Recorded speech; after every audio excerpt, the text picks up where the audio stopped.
That feels like balance, right? Like Yeah. not every stop along the way, everybody will be excited about. For the young kids, just give them a lot of their favorite junk food. And I think for Science. yeah, if I give my son a gelato going somewhere he really doesn't like, he's fine. He's Junk food. You said gelato. Oh my gosh, that was so cute. Gelato? Isn't gelato junk food? I mean, maybe. It sounds like the classiest food. Apparently it's Santiago. Gelato is junk You didn't food. mean like M&Ms. I was thinking no. Cheetos. No, Yeah, right. we don't do that. We don't do No. processed. Our junk food definition is very different. Very different. If I give my son gelato, he's willing to do anything. I mean, who amongst us would say no to that?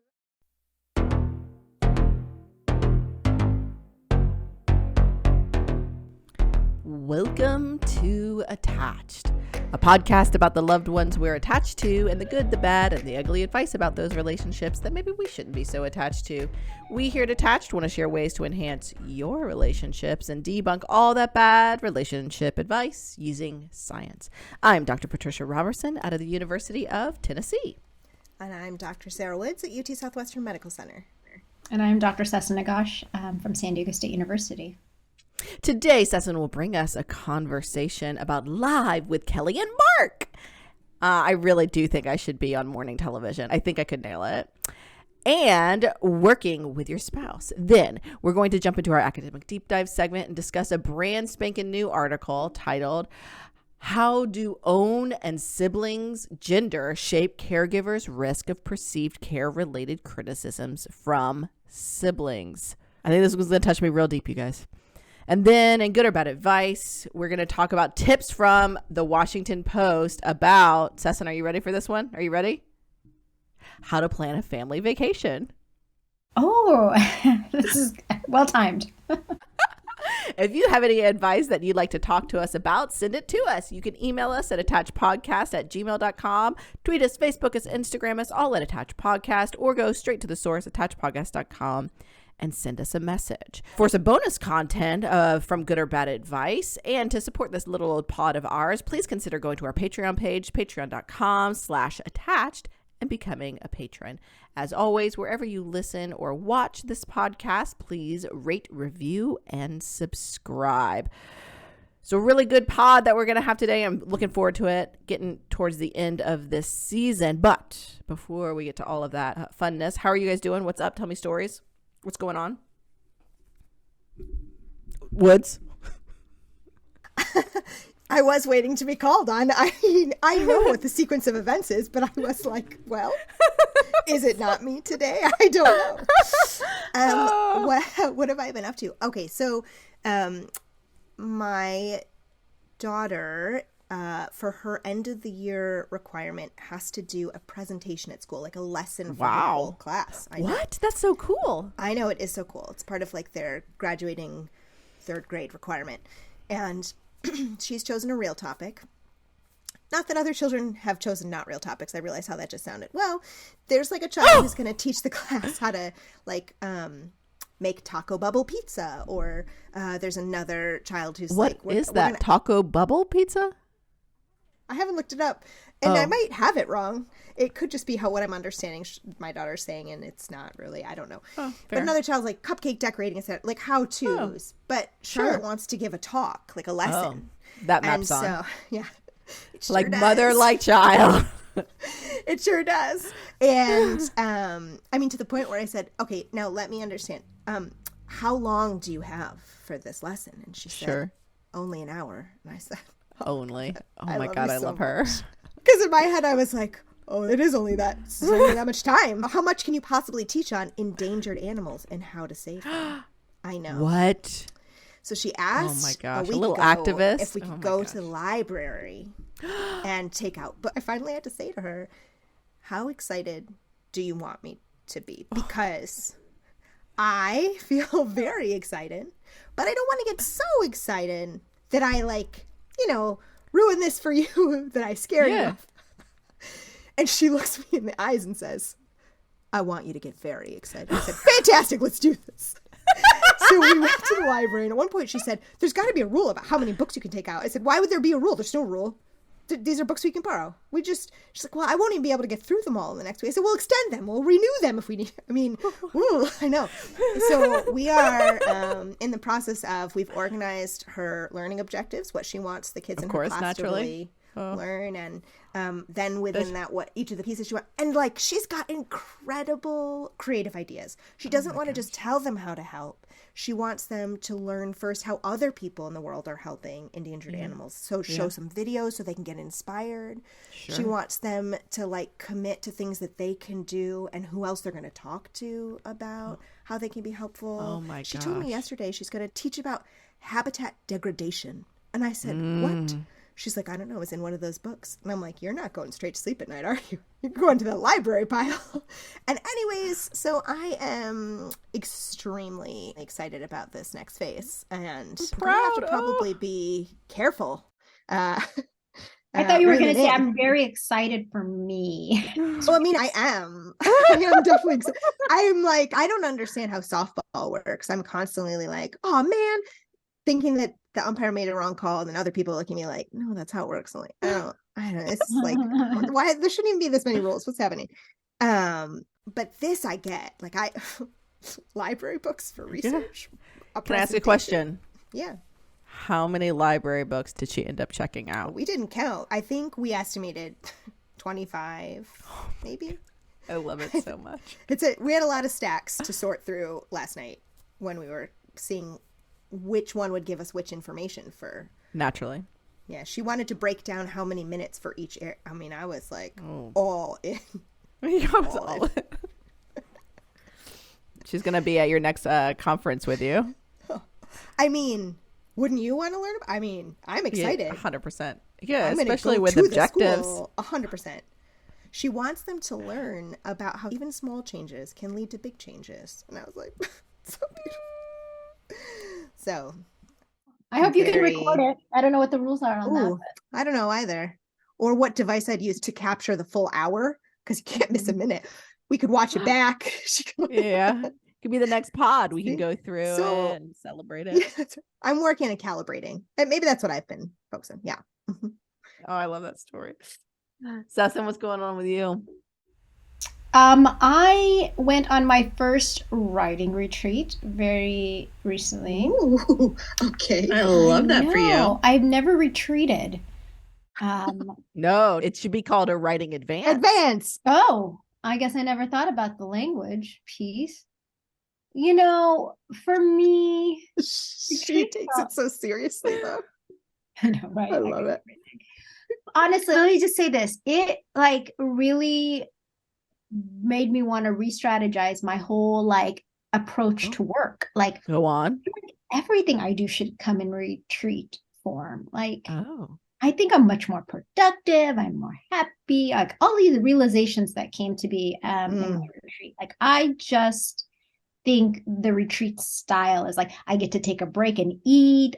There's a little social time. There's like, it's such a balance, right? Like that's what I'm constantly seeking. And so I was like, this is great. And then of course, because I don't know how to take something and let it just be, I start thinking about how do I create more retreats for other people? How do I, make this a thing that other people really do as well and promote this whole thing, and of course do a lot more of it and do it across different groups that I work with and connect with. How can I turn this into a couples partner thing too? Because like turning it into like a weekend getaway with my partner where we could like work and relax at the same time. Like it became a whole like of course something I overthought, still overthinking, but I have to admit, like I felt really good about having spent that time being productive and relaxing in that intentional way. And I got to hang out with new people. That was really nice. So I've been really moving towards the goal of like trying to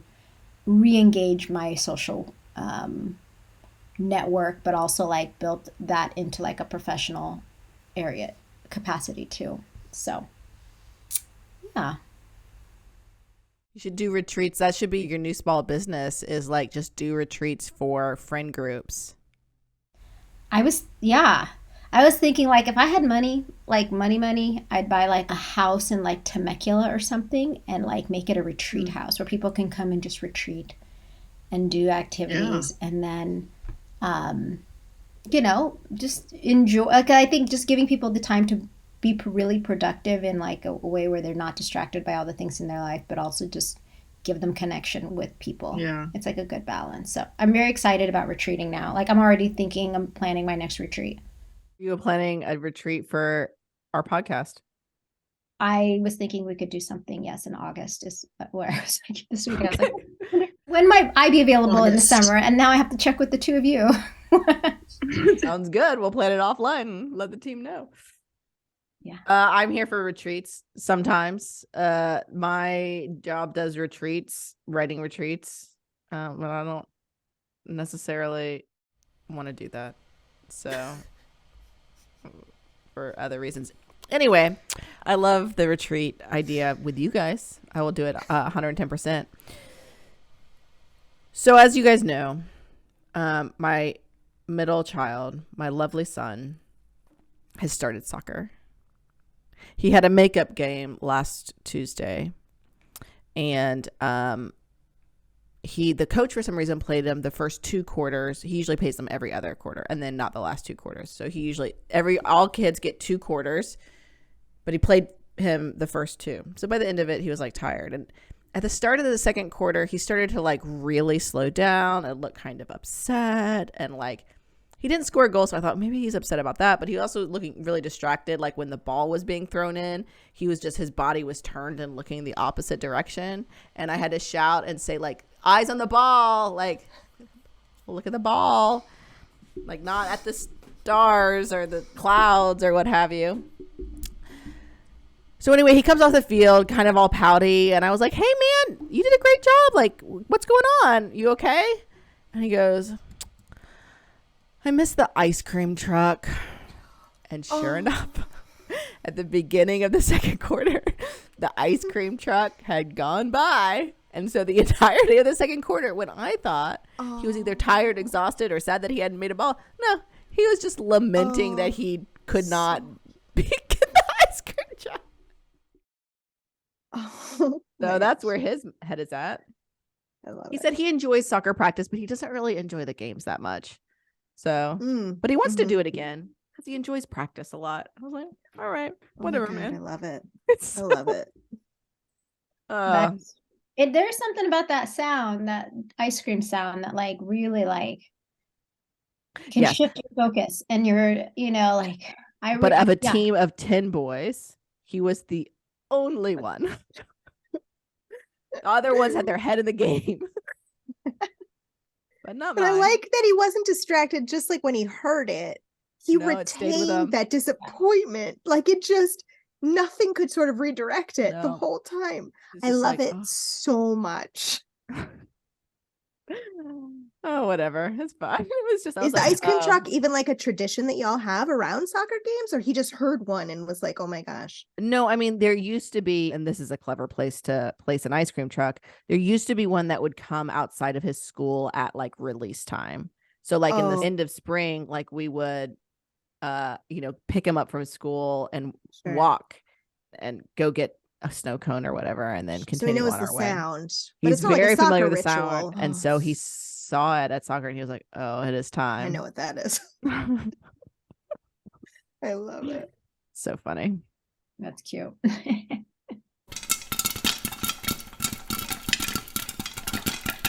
First up, Poppin Culture. We learn about relationships from our friends and families, but a lot of what we think about love and relationships come from what we see in pop culture. For this first segment, we take a moment to highlight events in pop culture that influence people's lives and how we view relationships. Super interested about this segment, Sesson. What you got for us? Yes, so today I'm going to talk about Live with Kelly and Mark. That's not Regis and Kathy Lee? It's not. I was going to go back to where it originated. I think it was Regis Philbin, and Kathy Lee Giff. I don't know why I'm trying to get their names. Yeah. But yes, the originals.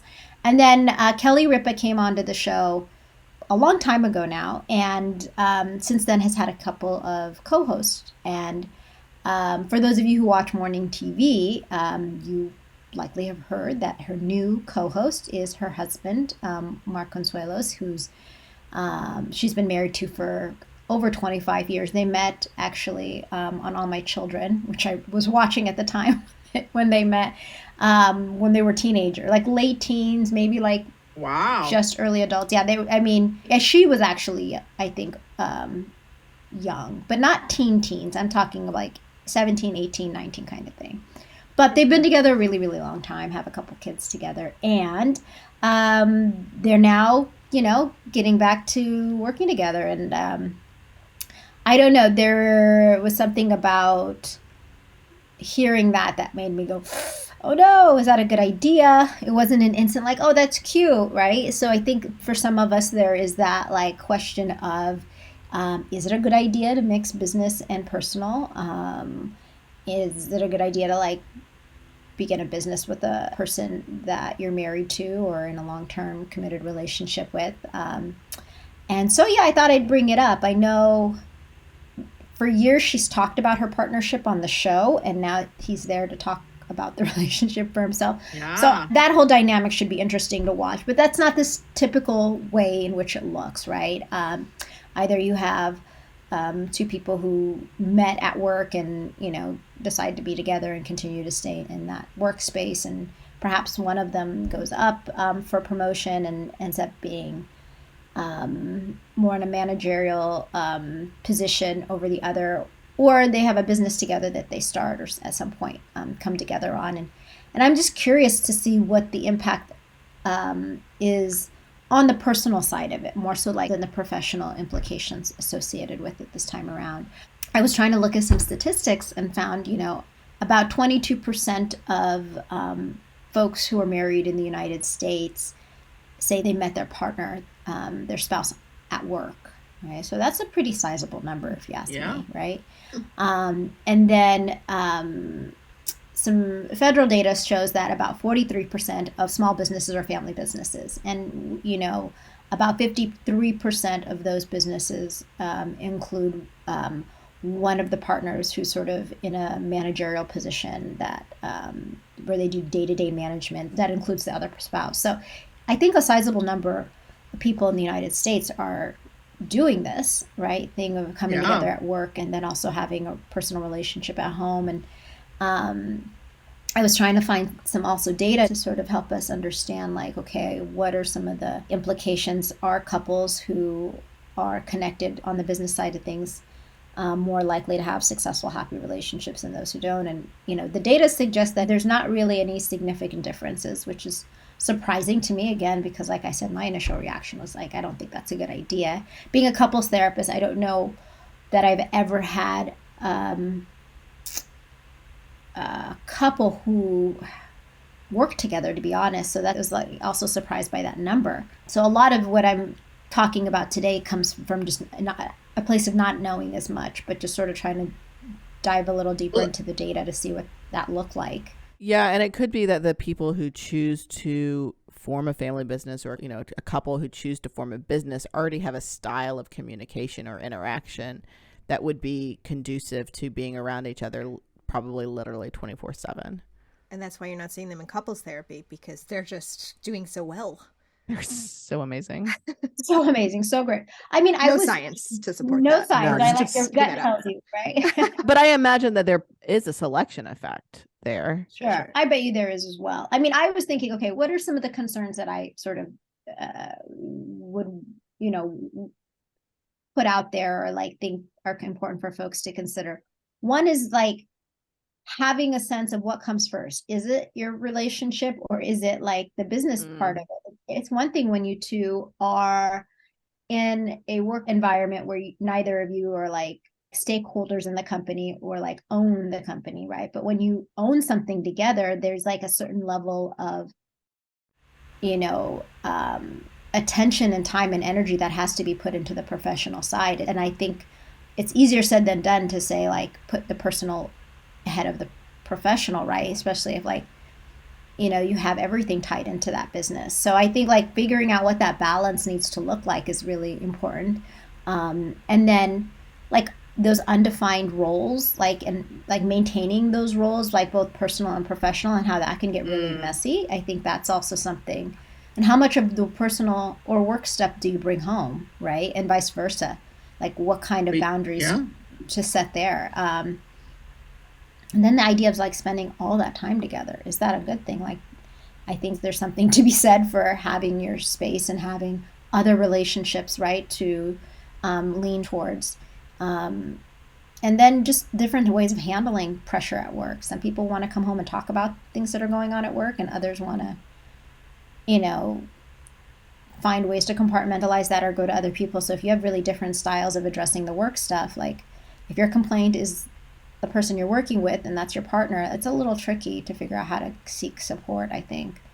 So yeah, I mean, there's just quite a few things. And then the studies that I did come across, some of the information that I found suggests while it does reduce like income inequities in the household, um, particularly for women, they experience it being a little more challenging because they um, don't feel like they have so much independence when they are working with their partner than when they're working, separate from them. It's like it's just feeling a little bit more managed in both their personal and professional when they do have both. Yeah, and then there was a lot of other gender stuff that came up, but I do think it requires a lot of intention, is what I figure, right? That you have to be really, really clear about the boundaries that you're setting in Yeah. the relationship and have a really healthy style of communication, because inevitably issues will come up, and those aren't the kind of things you can just sweep under the rug. Otherwise, your business suffers or your personal relationship could really suffer, or both, right? So, Right. yeah. Thinking couples who do have a business together probably fall into one of two camps. Again, not based in science, just knowing how families work. One, amazing communication, effective, direct, non-reactive communication styles where they can get through conflict. Or the other camp is an amazing capacity to sweep things under the rug. Just endless rugs in their house. Those are the two camps that I can see. My in-laws have a business together, or had a business together. They've now, are retired. But they have very good direct communication, and it feeds into how they also kind of deal with change in family dynamics, I guess, for lack of a better word. Like one Christmas, they announced to all of the kids, it's just my husband and his brother and the in-laws, you guys are now at an age, you have grandchildren. We are no longer going to give gifts to the kids. Will only be gifts to the grandkids at Christmas time. And we're like, okay.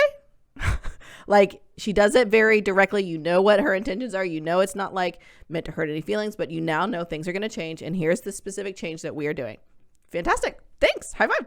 Cool. Now I know. We're not doing gifts. Easy peasy. So it definitely is a much different communication style than I ever experienced growing up. I don't think my family could ever own a business together, but that communication style I could see could also be very effective. Or it was either cultivated through owning a business, or it was effective for the business to be successful. I'm not sure, but anyway, it's interesting what you're saying.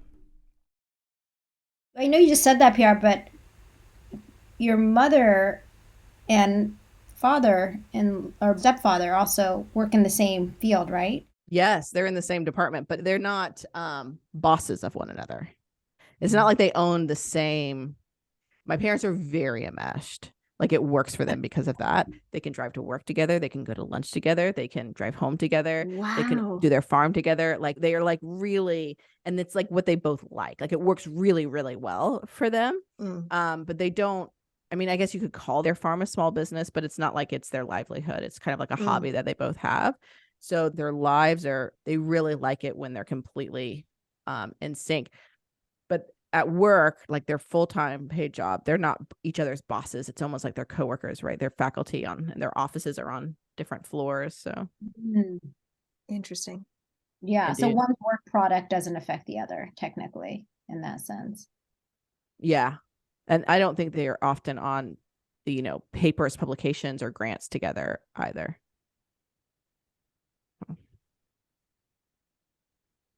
That's fascinating to me, though. People can do all of that together. You know how you just have a sense of you and your partner and you're like, we couldn't do that. Like, Nope. I already know that that's not I an option. know. Yeah.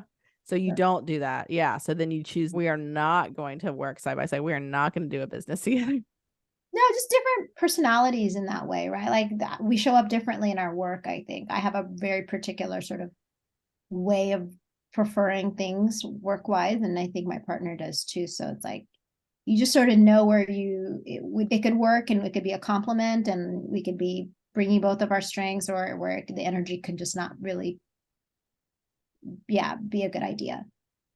So. Yeah, I think it's a big leap. I mean, having a small business is a huge stressor, right? Like, so I can imagine how that could, if you don't have a strong foundation in a relationship, that could really set to add undue pressure and strain to that relationship. That could really show existing cracks as like big canyons potentially.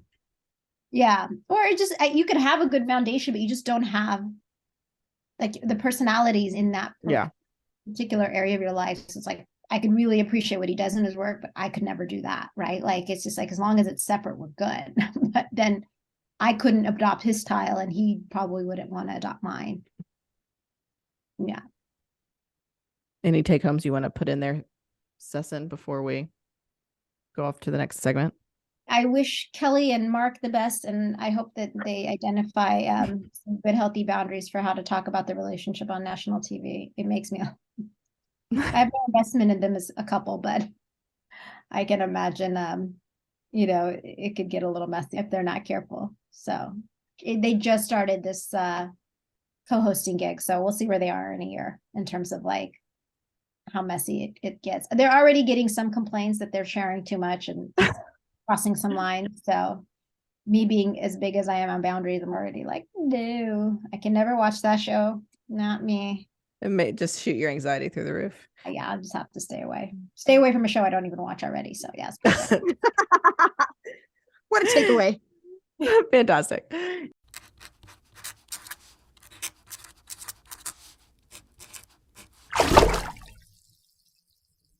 In today's academic deep dive, we're discussing a new article, How Do Own and Siblings Gender Shape Caregiving Risk and Perceived Care-Related Criticisms from Siblings, recently published in the Journal of Gerontology. This research, led by Dr. Marissa Rurka at the University of Michigan, explores adult children caring for their aging parents and the often greater caregiving burden experienced by daughters than sons. While caregiving can be a gift, giving us an opportunity to get closer to the older adults in our lives while giving aging parents critical support at a time when they need it most, caregiving is also very hard work, in my experience, both emotionally and physically, which can take a toll on caregivers' mental health. Earlier research has also found the burdens of caregiving can be experienced unevenly, with daughters often reporting more stress related to providing more hours of care more often and more types of care tasks on average than sons. But these authors point out that these primary stressors, the specific demands of caregiving, often give way to secondary stressors, which can be just as distressing. Secondary caregiving stressors may include family conflict, guilt, and threats to how caregivers see themselves and understand their role in the world. The research we're discussing today explores the secondary stressors of care-related criticisms from siblings, which can also be felt differently by daughters or sons who are caregiving. In other words, the authors explain that daughters and sons often have expectations for themselves as caregivers and can also be held to different standards. While daughters are more likely to believe that they have an obligation to caregive and work to meet all of their parents' needs, sons may be more likely to believe that they have, quote, legitimate excuses for limiting caregiving efforts like work-related obligations, and wait until their parents ask for help before they step in. Cultural beliefs that women are, quote, more naturally skilled at care work, coupled with these greater expectations that we have for daughters as caregivers, may mean that daughters are also more likely to be on the receiving end of criticism for the care that they do from their siblings. All right, Sarah. This feels like it probably affects a ton of families, including my own, with aging parents right now. So talk me through this. What did the study find, and how can I apply it to specifically my family? Yes, yours specifically. Well, I do think what's really interesting about this project is probably anyone listening can sort of immediately think about how does it apply to either where my family's at now or in the future. And what I think is really fantastic about what this project did is it's mixed methods research, meaning they did some surveys and some averages to look at numbers wise, how this plays out for these families, as well as qualitative work to interview these families to really sort of understand how would they help us to explain what we're finding in the numbers. And they did this with information from 408 caregivers who had provided assistance with at least one activity of daily living, like bathing, grocery shopping, cooking, toileting, and or provided some support for a serious illness or injury in the last 5 years, who also had at least one living sibling, across 231 families in Massachusetts where mom was 65 to 75 at baseline. So it's a longitudinal project. They categorized the primary caregiver if they helped mom the most, or at least tied with another sibling. And then secondary caregivers provided support, but just not as much. They asked these siblings, has your sibling or have your siblings ever been critical of the ways in which you help your mother, including how you help or about the amount of time that you spend helping? And then they looked at sibships, which was a new word for me. I don't know that I'd seen that before. And I've read a lot of family research, and sibships was new, but they categorized sibships by gender. So instead of like friendships, they're talking about sibling relationships. And they looked at families that had all sons, predominantly sons, relatively balanced gender across the siblings, predominantly daughters or all daughters. To look at whether not only the gender of who was providing the caregiving, which is more likely to be females, they found that in this project too, but also who is in your family, whether their gender identities also impacted the kind of criticism that they thought that they were experiencing, that they perceived that they were experiencing. And what they found was that daughters in predominantly son sibships, so most of their siblings are sons, brothers, are significantly less likely to perceive criticism from their siblings than daughters in families with a higher proportion of other daughters. So if I'm a daughter who's doing the primary caregiving and there's more women across my siblings in my family, and this was a range. So for women who had predominantly brothers, 3% said that they perceived that their siblings were critical of their caregiving. If it was about half and half, daughters and sons, 13% of those primary caregivers said it was.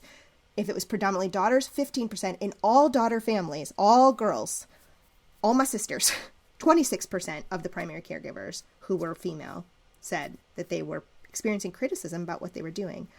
For sons who were primary caregivers, the likelihood of receiving criticism about that caregiving from their siblings was not related to the gender of their siblings. Wow. So the qualitative interviews that they did, I think, provide a lot of color about what they're seeing in terms of these first reports. And what they found was that in these predominantly son sibships, the gender expectations get sort of concentrated on a single daughter or maybe a pair of daughters, who are, it's easier for them to say this person or these two people are more clearly like best suited for this role. And their brothers become passive, sort of grateful supporters. So there's less conflict across the board because this person is not only supposed to do it, they're clearly supposed to do it. And whereas if there's more daughters and like more sisters, there's more of that shared expectation. We're less able to rely on gender alone to explain who is supposed to do this caregiving work. And the sisters then have more claims to who is actually the primary caregiver. It's less clear who has the authority to make the decisions. Whereas if it's just me and I am a daughter doing the caregiving, my brothers are like, yeah, do what you need to do. Like, you have the authority, you're making the decisions, you're very close with mom. That was another factor. They're clearly very close. It's who mom is comfortable with. But a bunch of daughters, that was not clear. And so when there was disagreement about how should we approach caregiving, which you hear in families all the time, right? This sibling wants to put them in supportive nursing facility. These siblings want nothing to do with that. It's usually the reverse. There's a sibling who, in my experience anyways, wants to do a lot of this caregiving at home. And all the other siblings are saying, oh my gosh, just put them in a nursing facility. And if you're not going to do that, then we're not going to help because we are not choosing for this to be our lives, right? From what they had found, those kinds of disagreements when they're happening really contributed to, we're not really sure who's in charge, and therefore, if we're less likely to agree about that, it's causing more conflict. And these daughters are more likely to perceive that their siblings are critical of them. And they described also sometimes camps forming in the family. Like, they start to sort of gang up on each other. Oh, geez. And in general, daughters being held to this higher caregiving standard, we think of them, they're describing in these families, the daughters having very nurturing personalities, again, being closer to mom. So the secondary stress for daughters was far greater, but it was partially explained by who are my siblings and what are their gender identities, which is really interesting. I think for me as a family therapist who really likes to work with families with aging family members, we often think about either working with aging family members or older adults in the context of maybe the older adult is the patient and maybe who is the primary caregiver. It's easier for care systems to identify that person, but that is ignoring how families actually operate and these complex sibling relationships. We do not have a lot of whole family interventions that take into account what that looks like and the conversations that are actually happening at home. No matter whose name it is on the list of the medical power of attorney, for example, if there's lots of people involved at home that have different opinions, we need to be able to support what that looks like and intervene and when we need to.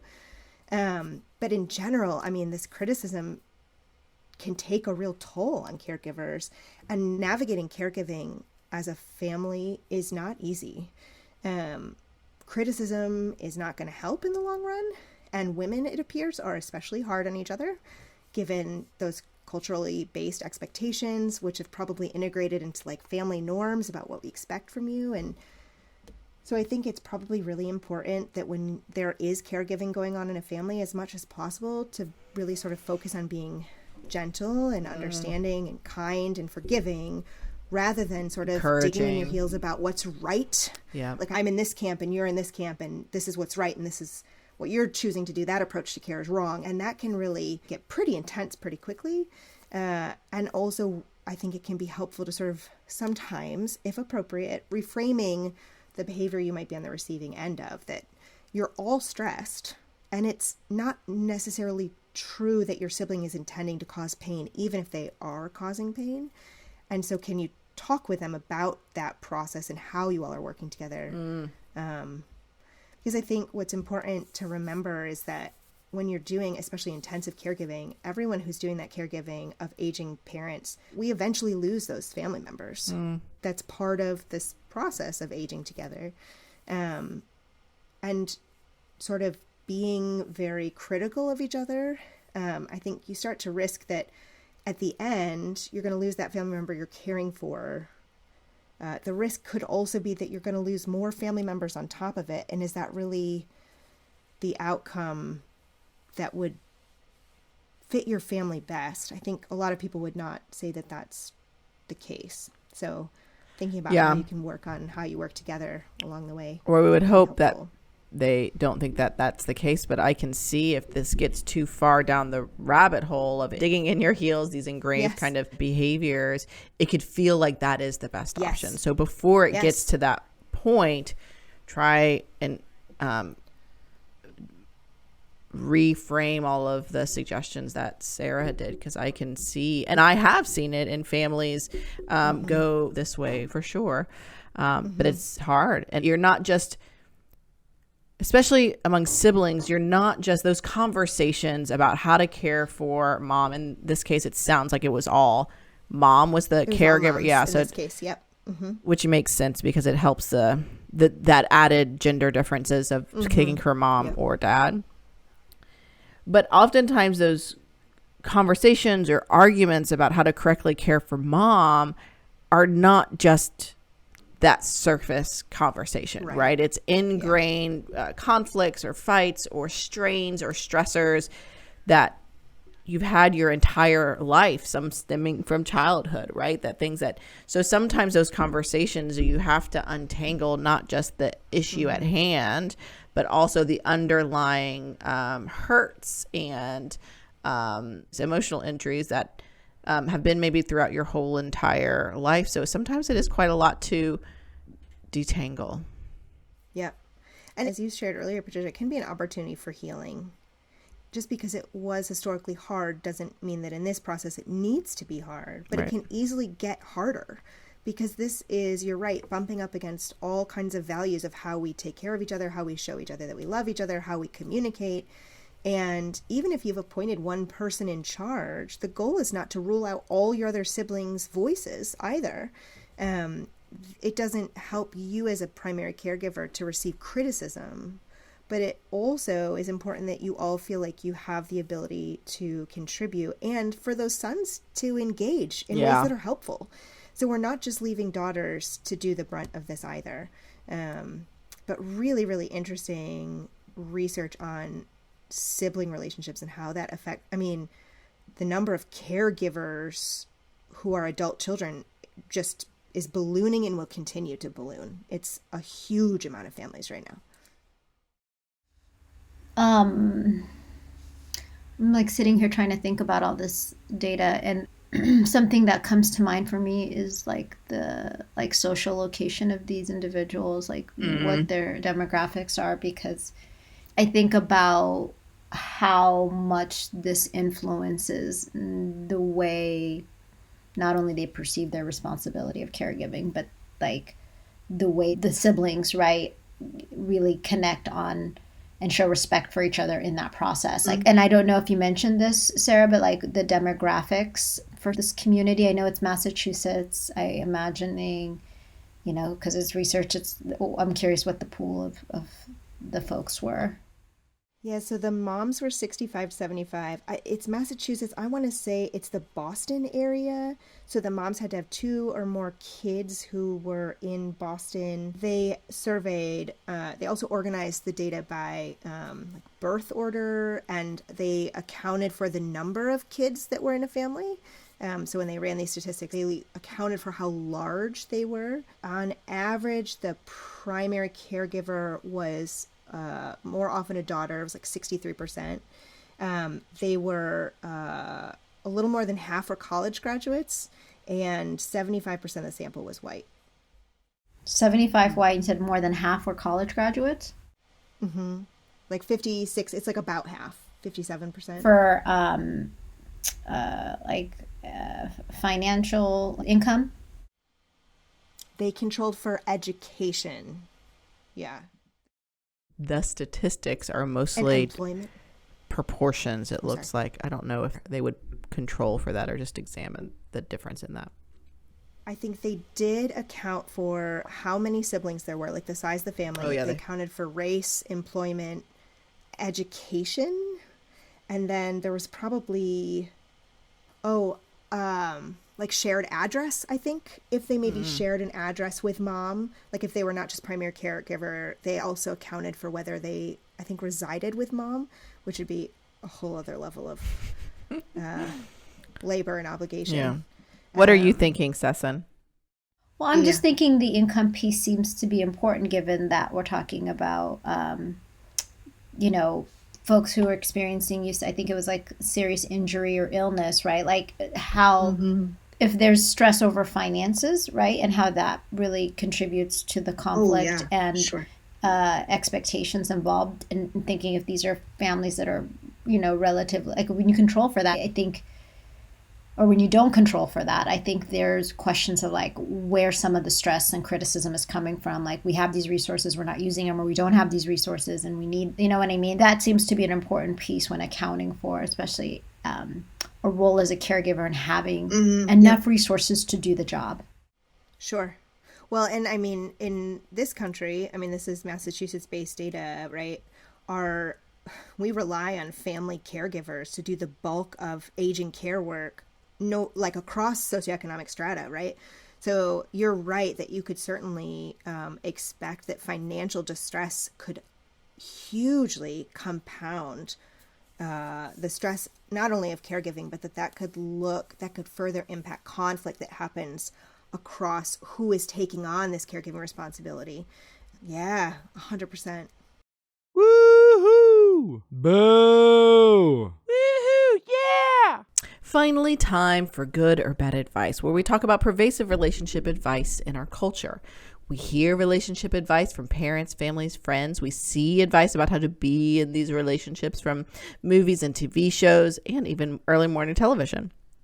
And we read endless advice spewed at us on all the social media, blogs, numerous top 10 lists, yada, yada, yada, as they say. But it's going to be a shocker, you guys. A lot of it just actually isn't good for our relationships. This is the part of the show where we use science, mind you, or therapeutic skill to decide if the advice is good or bad. If you have seen or heard some advice you'd like us to talk about, send it to us. Email us at attachedpodcast@gmail.com or get at us on Twitter, Instagram, Facebook, all at Attached Podcast, or go to attachedpodcast.com and send us a message. While you're at it, please rate, review, and subscribe to our podcast on your very favorite podcast app or YouTube.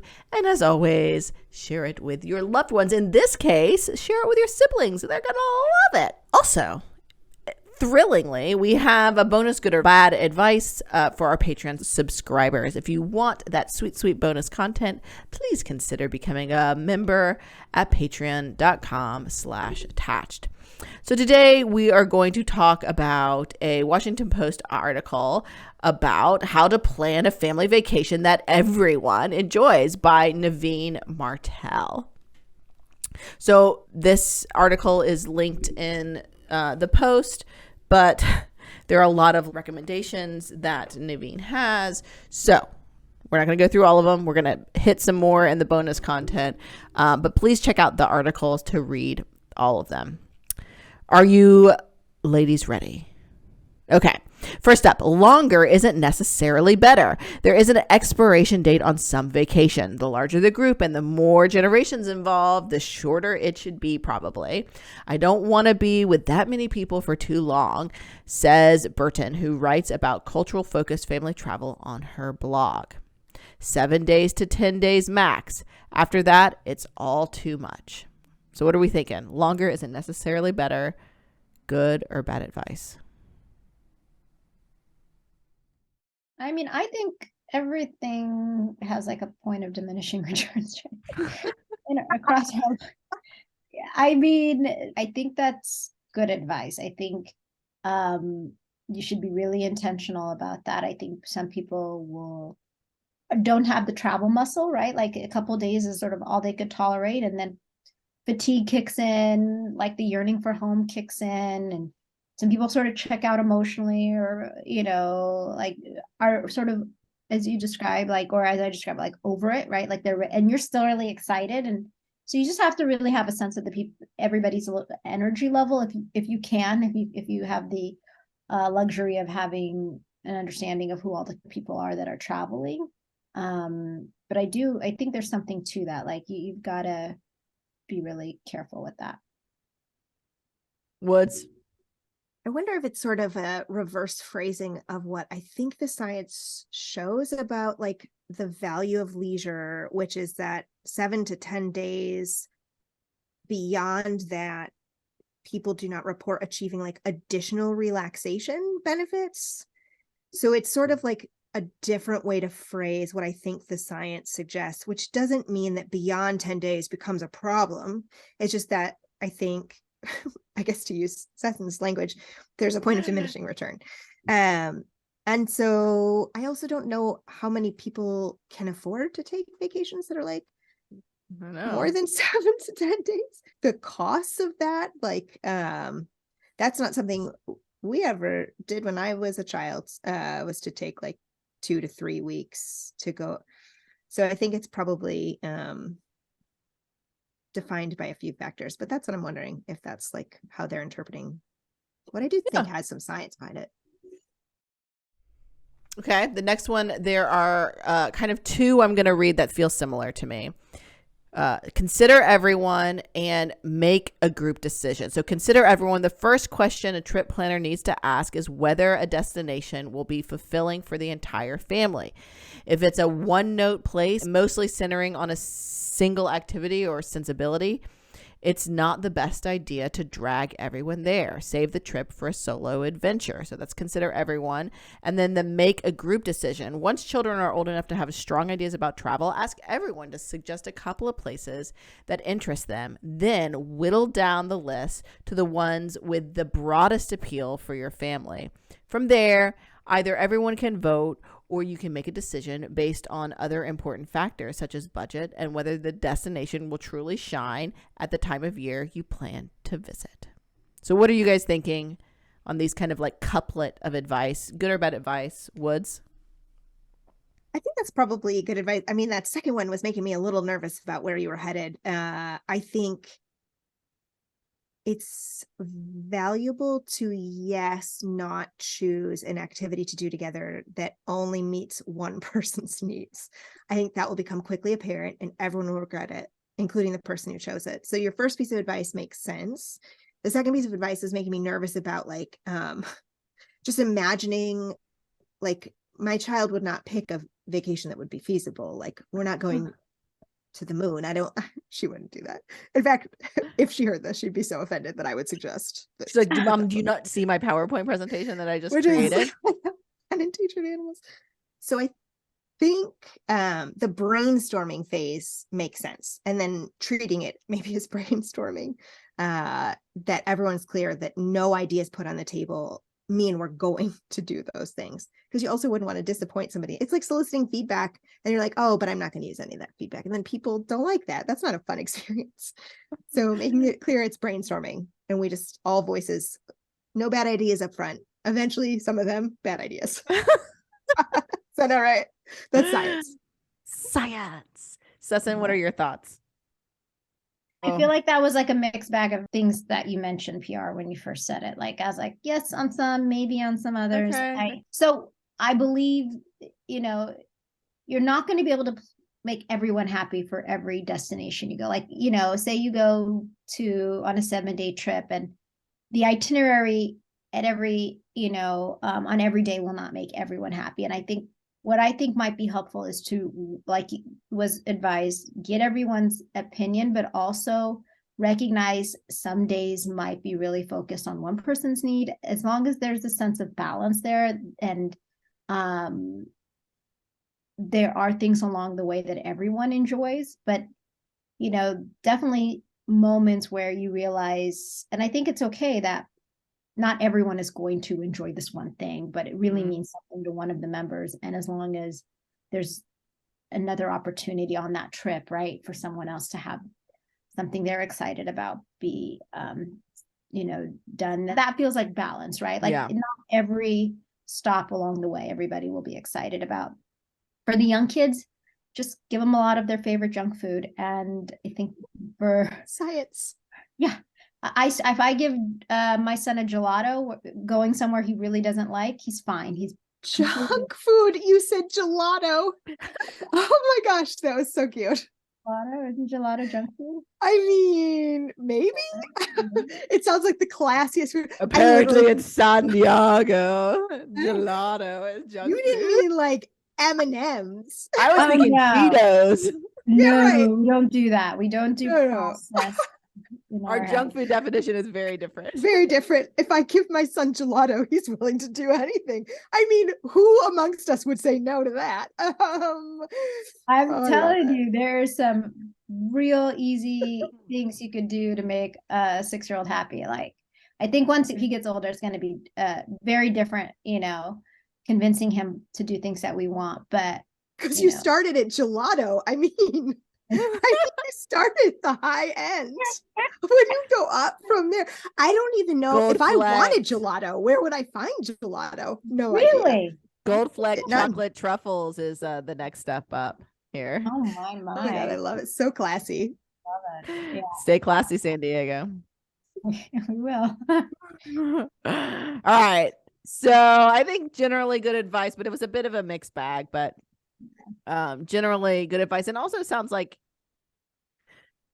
the way that this was talking was like a single destination, but like if it's multiple destinations and trying to find that balance that best fits your family's needs. So the next one is discover the unique. Don't look for things you can find near you, like zoos or amusement parks. Seek out experiences unique to your destination that will be entertaining and educational. Travel can be a great way to broaden your children's mind. So don't miss these opportunities for enrichment. This might mean taking an art class tied to the area's culture, hiking to a one-of-a-kind outdoor feature, or booking a guide to give you a deep dive tour of a singular aspect of the place, such as a historic neighborhood or regional cuisine. Good or bad advice? Woods? Oh, I'm just kidding. Sesson, your turn. I really like that advice. I think, especially when it comes to food for me, I really encourage really trying to step out of your comfort zone. Avoid any chain like that, you find abroad, especially when you're traveling, going to somewhere that you could find in the States. To me is, I don't know what it is, but it drives me nuts when I see people going to like a Kentucky. You're not even eating American food when you're in the US though. You went to gelato. I don't, but it's more enraging when you travel somewhere and you're going for the same food. It's like, no, I want the most local thing that is available. And without saying too much, I 100% agree. Avoid the things you could be doing at home. You didn't travel all that way, spend all that time and money to not have like a unique experience. Woods? I feel like this is an area that families could really sort of disagree on a bit, right? I think probably this is, if we're thinking about how to support like healthy relationships in the context of family travel, I think talking out loud about what kind of experiences you want to have, what kind of food you want to eat, for some families that can be a real sticking point. So I would say making that a family conversation could also be probably important. Although sometimes when you open up those conversations, again, depending on the age of your kids, adult kids should be able to handle this. I say that, and my family really likes food, so I feel like we can talk about that sort of topic for a long time. But little kids, maybe you're sort of just making more choices for them, so they're not picking cheeseburgers nightly. I think this depends on what your ultimate goal for a vacation is, right? Sure. Like, is your ultimate goal of a vacation relaxing, making sure everyone has a good time, and or, right, it can both be, or experiencing exclusively new things and exclusively new cuisine. I tend to edge more towards the relaxation, and I like to see new sights and things like that, but I also don't mind going to a zoo in a new country. Like, I like to see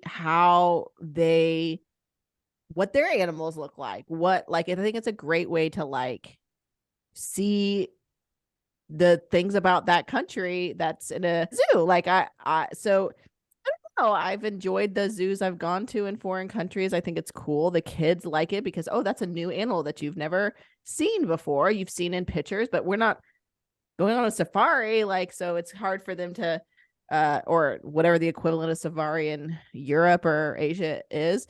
Maybe it's called the same thing, I don't know. So I don't know. I think a tenor of this a little bit is I don't know. I think it's okay. I've been on a regional cuisine tour with my kids, and they got tired of it by the end. It was too much new. It was, or too long. They got hot too long. So I don't know. I think it ultimately depends on what the intention is for the experience, because if you want to expose your kids to new things, but they're constantly tired the entire trip, they're not going to like those new things. Like, so trying to figure out what that balance looks like, and it's going to look different for every single family, I think is important too. I also will say this is not a piece of advice that ever would have applied to my vacation. Like, other than like 2 trips in my lifetime outside the US. Yeah. Or Toronto. We went to Toronto a bunch because we lived in upstate New York. Like there was the regional cuisine we had clams in Massachusetts. Right. There wasn't like this isn't even a question that would have applied. So yeah, for me growing up either. No, for sure. Yeah, it's currently to my current family. Like they have TGI Fridays in every city. We didn't need to worry about where we were going to get our gelato supply was never a question for us. All right, so the last one is say yes to babysitting. Before the pandemic, many parents felt as if they didn't have enough time with their children, so they often didn't want to be apart from them on vacation. Now, most families feel as if they have had too much time together, so some separation can be a great benefit to a trip. Many resorts and hotels offer children's clubs or other independent activities for children, although travelers should expect to pay for them. Good or bad advice? Is it Wood's turn? I think these are really fancy people. This is for them. But Wood's thoughts? We have done this a few times. Yeah. And I was nervous the first time we did it. And it was amazing. You definitely have to pay for it. I don't know what that suggestion is. You might have to pay. Like, would you want to not pay? Like, you just send whoever you have downstairs up, watch my kid. I don't know where the accent came from.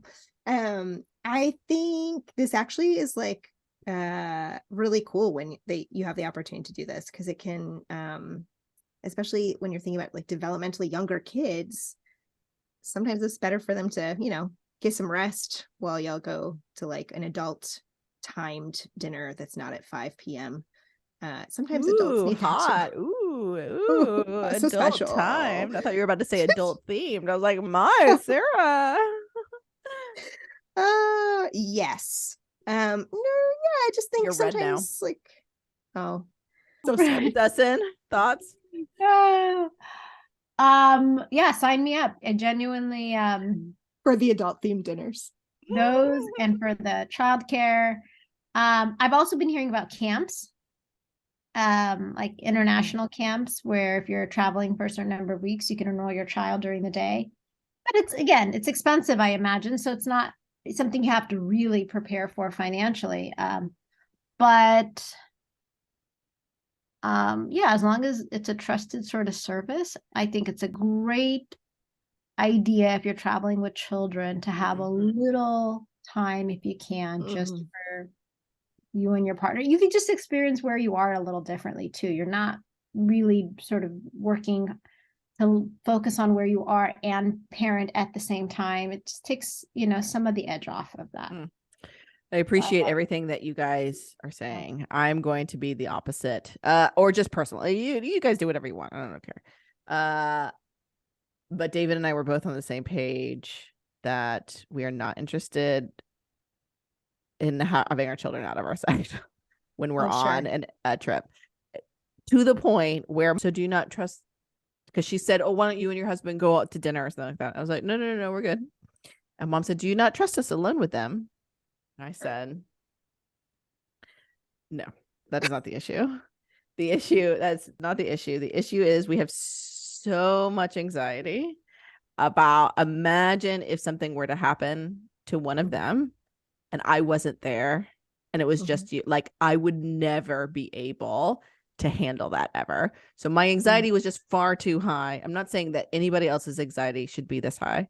It was that we just never did it. But we are planning trips by ourselves where the kids stay home.